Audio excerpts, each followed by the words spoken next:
Assalamualaikum, nama saya Bidan Irma Afifah. Kebetulan ini Ibu ada waktu luang ya? Iya. Oke, kalau begitu saya akan memberikan Penkes pendidikan kesehatan tentang masa perimenopause. Ya. Nyun sewu, jenengan tahu nggak apa sih yang dimaksud dengan perimenopause? Nggak tahu. Oke, saya jelaskan ya.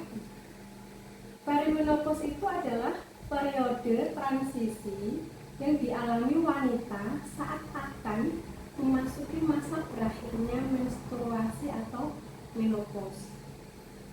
Sampai di sini paham?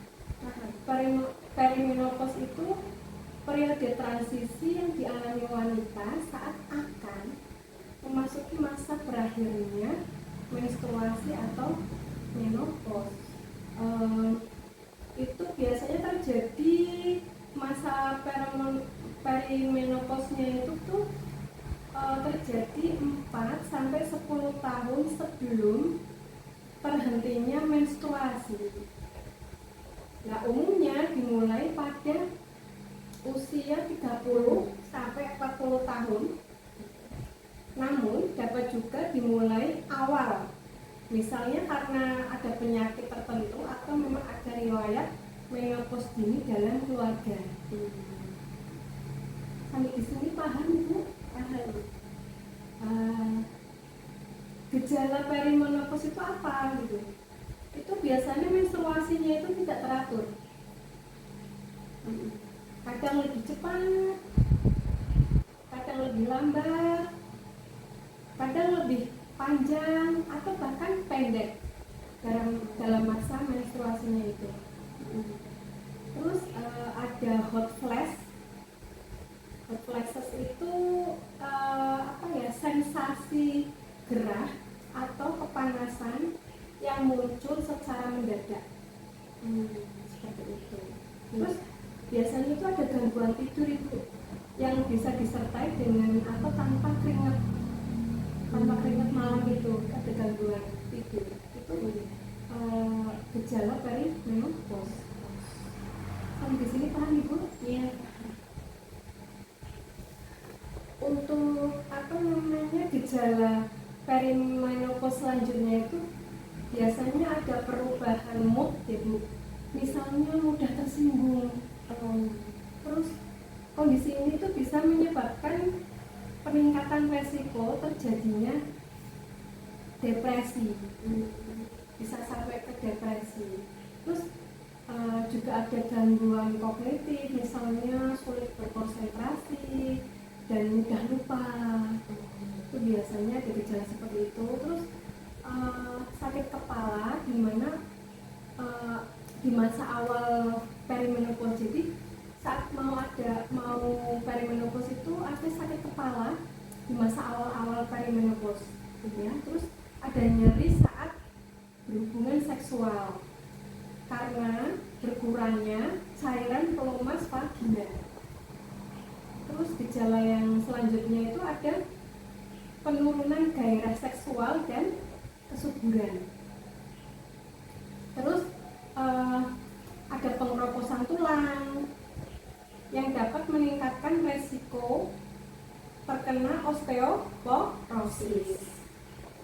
Terus ada perubahan kadar kolesterol, yaitu meningkatnya kadar kolesterol jahat yang dinamakan LDL dan menurunnya kadar kolesterol baik atau HDL. Sampai di sini paham Ibu? Iya, paham. Selanjutnya saya akan menjelaskan tentang penyebab munculnya gejala masa perimenopause itu.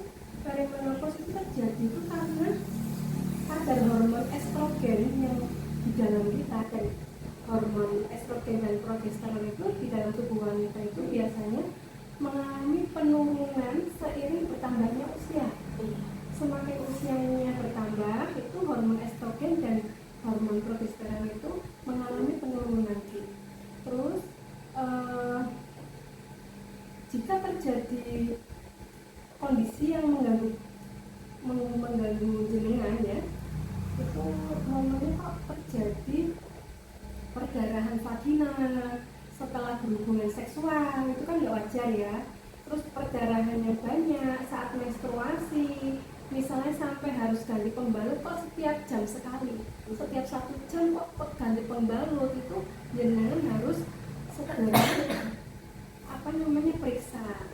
Terus muncul gumpalan darah saat menstruasi, keluar bercak-bercak darah di luar waktu menstruasi.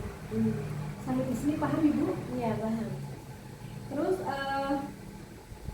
jadi gini, prinsip pengobatan pada gejala yang muncul pada perimenopause itu merupakan kondisi alami yang tidak dapat dihindari, sehingga tidak diperlukan obat-obatan. Itu kan kalau kejadian seperti itu tetap harus periksa, tapi memang tidak wajib untuk mengkonsumsi obat ya. Untuk mengatasinya itu biasanya pengobatan bertujuan untuk meringankan gejala perimenopause ya. Sampai di sini paham Ibu? Iya, paham. Terus menjelaskan gini, saya akan menjelaskan tentang pengobatan untuk mengurangi gejala perimenopause. Itu biasanya itu pakai obat pengganti hormon yang berisi estrogen dan progesteron itu ya. Obat estrogen yang vaginal atau obat anti depresan ya, depresi ya. Dalam hal ini Ibu dalam hal ini Ibu tidak usah terlalu cemas yang berlebihan untuk menghadapi masa perimenopause ya. Sampai di sini paham Ibu? Iya. Oke Ibu, saya akan menanyakan untuk follow up apakah penkes masa perimenopause ini berhasil atau tidak. Saya akan menanyakan, jika masa perimenopause itu jenengan harus segera periksa jika terjadi perdarahan vagina setelah hubungan seksual. Itu perdarahan yang banyak saat menstruasi. Misalnya sampai sekian jam, terus muncul gumpalan darah saat menstruasi, keluar bercak-bercak darah di luar waktu menstruasi. Jenengan harus segera periksa ke tempat tenaga medis terdekat ya. Sampai di sini paham Ibu ya? Iya. Alhamdulillah podcast hari ini tentang masa perimenopause sudah jenengan pahami. Semoga ilmu kita bermanfaat ya. Jangan panik untuk menghadapi masa perimenopause ya. Jangan panik, jangan stres, karena itu akan mempengaruhi hormon kita sebagai wanita. Terima kasih Bu. Wassalamualaikum warahmatullahi wabarakatuh.